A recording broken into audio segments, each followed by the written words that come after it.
বিয়ে করেছেন ইউটিউবার তৌহিদ আফ্রিদি। এমন খবরেই কদিন ধরে সয়লাব সামাজিক যোগাযোগ মাধ্যম।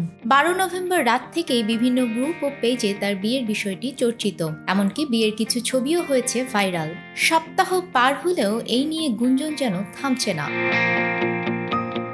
অবশেষে এ নিয়ে কথা বললেন দেশের জনপ্রিয় তরুণ এই কন্টেন্ট ক্রিয়েটর। গোপনে বিয়ে এবং পাত্রীর নাম নিয়েও ছড়িয়েছে বিভ্রান্তি। এসব কিছু নিয়েই কথা বলেছেন আফ্রিদি। বলেছেন গোপনে কিছু করেননি, বরং পরিবার সাথে নিয়েই কাবিন সম্পন্ন করেছেন এই তরুণ।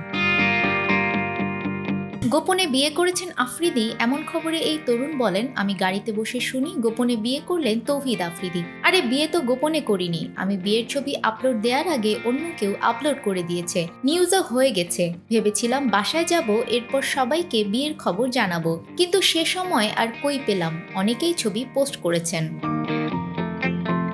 তৌহিদ আফ্রিদি বলেন, আসলে জন্ম মৃত্যু বিয়ে এটা সম্পূর্ণ মহান আল্লাহই লিখে রাখেন। কার কখন কোথায় কিভাবে বিয়ে হবে এখানে কারো হাত নেই। আমি আমার মা ও পরিবার নিয়ে কোণে দেখতে গিয়েছিলাম, ওখানেই কাবিন হয়ে গেছে।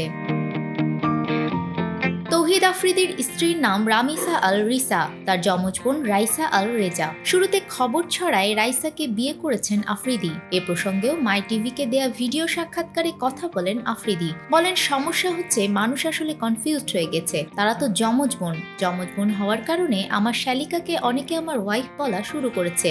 এসব একদিক থেকে হাস্যকর লাগে।